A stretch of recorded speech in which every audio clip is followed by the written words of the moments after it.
अनिरुद्ध ने सिखाया पाराशर को बड़ा सबक। हाँ दोस्तों, सीरियल झनक में आखिरकार वह बड़ा पल आता है जब पाराशर के सामने अनिरुद्ध और झनक के रिश्ते का पूरा सच उजागर हो जाता है। पाराशर को पता चलता है कि मून का असली पिता कोई और नहीं बल्कि अनिरुद्ध ही है। यह सुनकर पाराशर के दिल में जलन और गुस्से की आग भड़क उठती है। वह अंदर ही अंदर अनिरुद्ध से और भी ज्यादा नफरत करने लगता है। उसे लगता है कि अगर अनिरुद्ध गांव में ज्यादा दिन ठहरा तो वह उसकी बेटी मून को लेकर चला जाएगा और झनक को भी उससे छीन लेगा। इसलिए पाराशर अब पूरी कोशिश करता है कि अनिरुद्ध को जल्द से जल्द गांव से बाहर निकाल दे। वह झनक से साफ कह देता है कि तुम इस आदमी को सच नहीं बताओगी, क्योंकि अगर मून हमसे दूर गई तो हम दोनों बर्बाद हो जाएंगे। पाराशर जानता है कि मून के बिना ना सिर्फ उसकी बल्कि झनक की जिंदगी भी अधूरी हो जाएगी। लेकिन झनक का दिल माँ का दिल होता है। उसे पता है कि अगर मून गांव में रह गई तो वह कभी भी अच्छी शिक्षा और अच्छे भविष्य तक नहीं पहुंच पाएगी।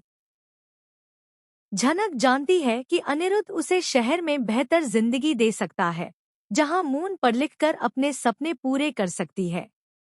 इसीलिए वह अपने दिल पर पत्थर रखकर पाराशर के खिलाफ खड़ी हो जाती है और अनिरुद्ध को पूरा सच बता देती है।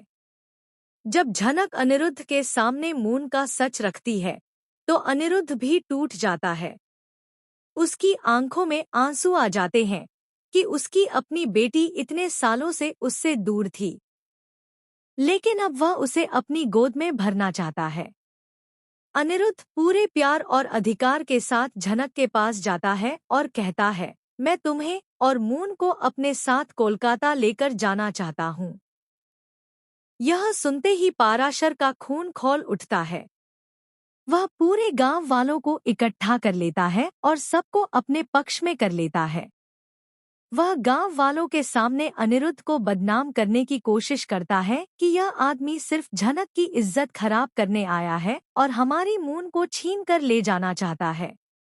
गांव वाले भी पहले पाराशर की बातों में आ जाते हैं और अनिरुद्ध के खिलाफ हो जाते हैं, लेकिन तभी झनक वहां आकर डटकर खड़ी हो जाती है। वह पूरे गांव के सामने बोलती है कि अनिरुद्ध मून का असली पिता है और मून का हक है कि वह अपने पिता के साथ जाए। झनक का यह साहस देखकर अनिरुद्ध भी हैरान रह जाता है और उसकी आंखों में झनक के लिए इज्जत और बढ़ जाती है। पाराशर गुस्से में आकर अनिरुद्ध पर हाथ उठाने की कोशिश करता है, लेकिन इस बार अनिरुद्ध भी पीछे नहीं हटता। वह पाराशर को पकड़कर जोर से धक्का देता है और कहता है, मैं अब तुम्हारी हर चाल का जवाब दूंगा। कहानी अब नए मोड़ पर पहुंच चुकी है। झनक और अनिरुद्ध साथ में कोलकाता जा रहे हैं, जहां नई चुनौतियां और नई जिंदगी उनका इंतजार कर रही है। मून के लिए यह एक नई दुनिया होगी, जहां वह अपने असली पिता के साथ अपने सपनों को साकार करने की कोशिश करेगी। झनक के लिए यह सफर आसान नहीं होगा, क्योंकि उसके दिल में अब भी गांव की यादें और पाराशर के साथ बिताए पल बसे हुए हैं। लेकिन अनिरुद्ध उसे हर कदम पर साथ देने का वादा करता है। अनिरुद्ध कहता है, मैं तुम्हारा सम्मान लौटा कर रहूंगा। तुम्हारे लिए एक ऐसी दुनिया बनाऊंगा जहां तुम्हें कभी किसी के सामने सिर झुकाने की जरूरत नहीं पड़ेगी। झनक की आंखों में आंसू भर आते हैं और वह अनिरुद्ध की बाहों में सिमट जाती है।